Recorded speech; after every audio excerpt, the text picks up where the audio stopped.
Merci Madame la Présidente, Madame la Ministre, Madame la Rapporteure, collègues.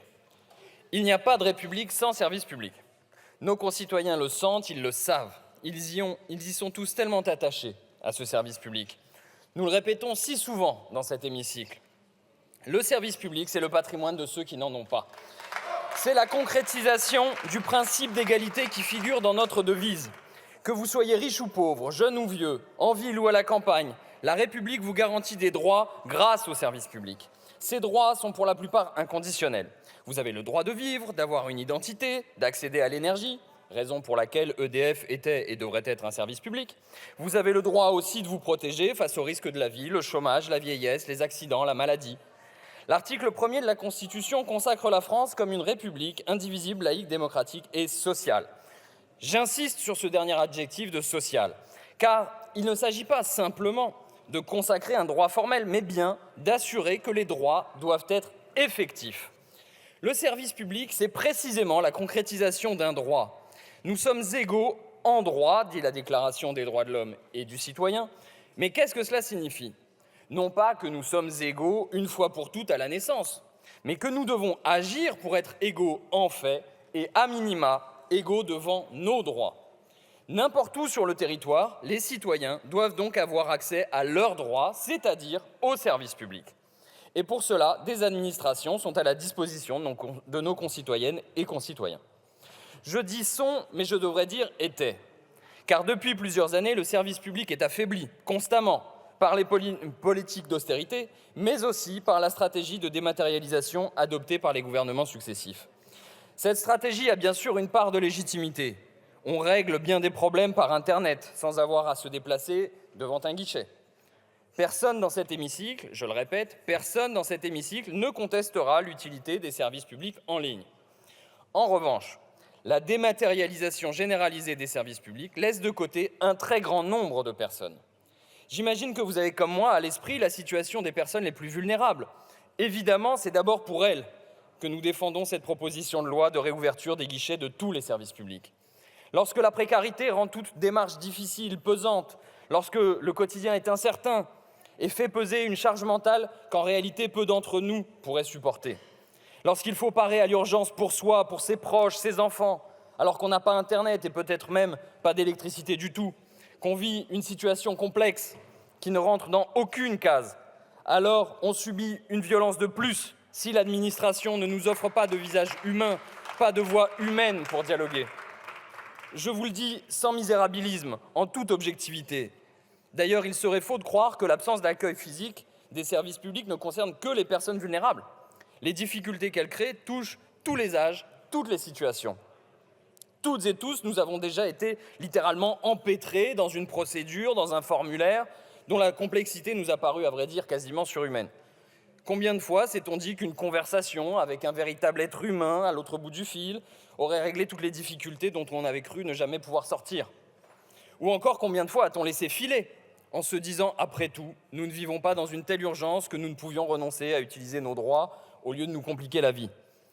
Mais les plus jeunes, souvent, vivent ces situations et rares sont ceux qui pourraient, eux, se permettre de laisser filer. Bien sûr, il y a aussi les personnes les plus âgées, nous en avons toutes et tous dans nos familles, qui, le temps passant, se sentent moins à l'aise ou peut-être n'ont jamais été à l'aise avec l'outil informatique. Et croyez bien que non seulement ceux qu'on appelle les digital natives, dont on dit qu'ils sont nés avec une souris greffée au bout des doigts, ne sont pas épargnés par l'électronisme, mais que ceux d'entre eux qui aujourd'hui parviennent à utiliser les services en ligne, demain et après-demain auront vieilli et connaîtront la même difficulté pour accéder aux services publics et faire valoir leurs droits. La dématérialisation des services publics porte préjudice aux usagers, mais elle nuit aussi considérablement au travail des agents. À première vue, ils devaient bénéficier de cette transformation. Les procédures allaient être simplifiées, allégées, le temps consacré à chaque situation diminué. En réalité, il n'en est rien. Non seulement la dématérialisation a servi de prétexte à la réduction du nombre d'agents, qui se sont donc retrouvés surchargés de travail, mais en plus, le changement de procédure a fait apparaître de nouvelles tâches de gestion qui n'existaient pas auparavant. Dites-vous bien qu'à Pôle emploi, aujourd'hui, un agent a la responsabilité de 1000 dossiers et que s'il doit être absent pour maladie ou congé, personne ne s'occupera de ces dossiers. Dans ces conditions, évidemment, personne ne peut soutenir la cadence. Et nous sommes pris dans le cercle vicieux, dont certains s'accommodent, j'imagine. La surcharge de travail nourrit la pénurie de personnel, la pénurie de personnel nourrit la surcharge de travail, et en fin de compte, les usagers pâtissent et sont privés de leurs droits. Être privé de ses droits, c'est non seulement inique par définition, mais c'est proprement dangereux. Laisser des personnes privées de leurs droits, c'est laisser la société entière se dissoudre. On parle souvent du non-recours aux droits. On en connaît les causes, la méconnaissance des procédures, la honte de devoir demander et la peur de se voir refuser.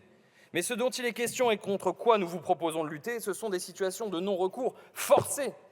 Avez-vous par exemple déjà essayé de demander un rendez-vous en sous-préfecture pour tomber sur un message automatique qui indique « aucun créneau n'est disponible » ou pire, ce lien a été désactivé définitivement. C'est courant dans mon propre département des Hauts-de-Seine. Savez-vous ce que cela fait lorsque vous êtes tenu par des délais d'expiration de vos droits, de se dire qu'un algorithme tranche dans votre vie, que demain, vous devrez passer dans l'illégalité pour avoir un revenu, nourrir vos enfants, payer votre loyer, qu'il faudra vous cacher quand vous verrez un policier, non pas parce que vous êtes en tort, mais parce que l'administration vous a rejeté. Le désarroi et la peur qui naissent de ces situations minent toute la société. De fait, je vous parle d'un mal invisible et qui ronge le pays. Selon les mots de la CIMAD, les files d'attente physiques ont été remplacées par des files d'attente invisibles, mais réelles, pouvant durer des mois, voire plus d'un an, pour l'obtention d'un simple rendez-vous en préfecture. À cette crise globale, le gouvernement prétend apporter une réponse avec France Service. Mais ce serait naïveté de notre part de croire que ces dispositifs apporteront une solution complète. D'abord, France Service ne représente pas un service public homogène sur le territoire. Il s'agit d'une sous-traitance déguisée du service public. Certaines maisons sont pilotées par des associations, d'autres par des collectivités ou encore par des sociétés, comme La Poste, qui a été privatisée. Certains employés des maisons France Service ont certes le statut d'agent de la fonction publique, mais ils sont le plus souvent salariés de droit privé. On organise la rupture d'égalité entre les agents comme on acte le renoncement à servir le public à égalité. C'est une forme de concurrence déguisée entre une instance qui n'est pas vraiment publique et des organismes pleinement publics. Ensuite, le financement lui-même n'est pas garanti. C'est une façon de se décharger pour l'État d'une partie du financement sur les collectivités. J'ajoute enfin que la numérisation des services a pour conséquence de produire un très grand nombre de données dont le caractère sensible n'échappe évidemment à personne. Et en effet, on le sait désormais, le tout numérique permet à différents organismes d'exploiter ces données et ces organismes se livrent souvent à une surveillance systématique des plus précaires. Elles utilisent par exemple un algorithme de notation des allocataires visant à prédire lesquels ne seraient pas dignes de confiance et devraient être contrôlés. Évidemment, c'est une rupture d'égalité entre les citoyens, elle est inadmissible et la transparence sur les algorithmes est un préalable à la poursuite de toute politique de dématérialisation. Par cette proposition, nous avons la possibilité d'agir concrètement sur la vie quotidienne. Les Français le savent, ils sont plus de 90% à valider le principe de ce texte. Nous proposons de revenir au fondement même de la République sociale, garantir un accueil physique obligatoire pour tous les services publics. Nous ne prétendons pas être originaux, ni a fortiori révolutionnaires. Nous inscrivons nos pas dans ceux du Conseil d'État et de la Défenseure des droits. Le premier déclare qu'une solution de substitution effective et crédible doit toujours être mise en place en plus de l'usage des téléservices. Je le répète, en plus de l'usage des téléservices. La deuxième affirme que le seul moyen de respecter les droits des usagers est de garantir, je cite, « un principe de double entrée dans les services publics ». Évidemment, dit en termes plus simples, rien ne pourra remplacer l'existence d'accueil physique dans les services publics. Alors oui, certes, 80%, bon an, mal an, 80% des usagers s'en sortent. Mais les services publics sont là pour tous. Nous ne pouvons pas expulser de la citoyenneté ou de la société 20% de la population. C'est inconcevable et c'est inacceptable. Si vous nous donnez acte de cette affirmation et de ce raisonnement, vous devez donc voter cette proposition de loi. Merci, monsieur le député. La parole